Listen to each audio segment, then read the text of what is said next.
बच्चों, आपकी टॉपिक है पवन दूतिका।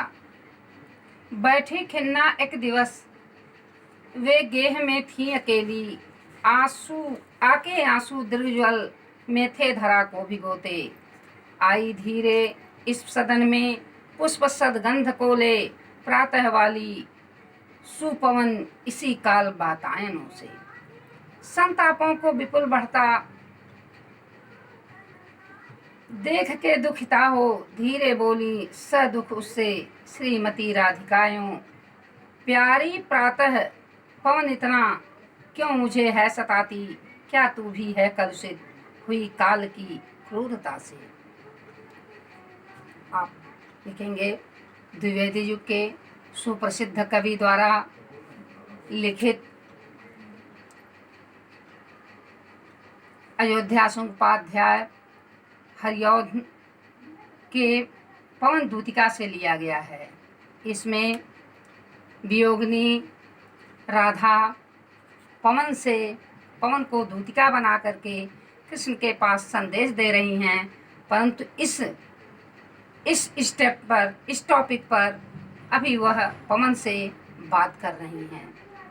यद्यपि पवन पुल्लिंग है, लेकिन फिर भी अपनी कार्य सिद्धि के लिए कवि ने स्त्रीलिंग बना करके मानवीकरण रूप दे करके इस प्रकार से राधा पवन से कृष्ण के बारे में चर्चा कर रही हैं और अपनी व्यथा को बता रही हैं। राधा एक दिन अपने घर में अकेली बैठी हुई थी। गेह माने घर, सदन माने घर, गृह माने घर। आगे देखो तो वह क्या करती हैं, दोनों आंखों में आंसू भरे हुए पृथ्वी को भिगा रही हैं। अर्थात उनके दोनों आंखों से इतने अश्रु प्रवाहित हो रहे हैं कि पृथ्वी पर भी गिर रहे हैं। आई धीरे सदन में पुष्प सदगंध को ले।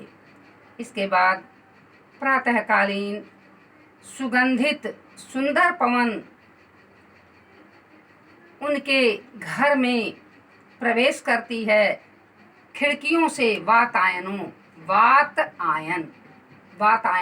से खिड़कियों से हवा आ रही है। कह रही हैं हवा से अपने संतापों को विपुल बढ़ता देख के दुखता हो। हवा के कारण उनका संताप तीव्र होने लगा और दुखित होकर के वह धीरे से श्रीमती राधिका हवा से कहने लगी। हवा यद्यपि संयोगावस्था में सुखदायी होती है, लेकिन कृष्ण के वियोगावस्था में वह दुखदायी लग रही है। कह रहे हैं प्रातःकालीन प्यारी पवन, तुम मुझे इतना क्यों सताती हो, जबकि तुम्हारा रूप सताना नहीं है, सुख देना है। क्या तुम भी मेरे भाग्य से कलुषित इस काल की वजह से और मेरे भाग्य की वजह से तू भी कलुषित हो गई है काल की क्रूरता से। यानी मेरी भाग्य इस समय क्रूर हो गई है, समय मेरे साथ क्रूरता कर रहा है। क्या तू भी उसी समय की क्रूरता के कारण और मेरी भाग्य के कारण तुम्हारे में भी कलुष आ गया है। इस प्रकार से राधिका के वियोग अवस्था का वर्णन किया गया है।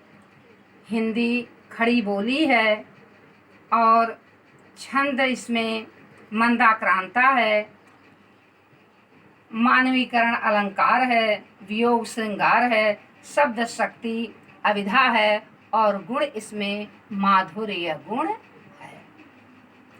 बच्चों, जब तक संदर्भ प्रसंग नहीं लिखोगे तब तक वह व्याख्या पूरी नहीं मानी जाती। हालांकि पेपर का पैटर्न बदल चुका है।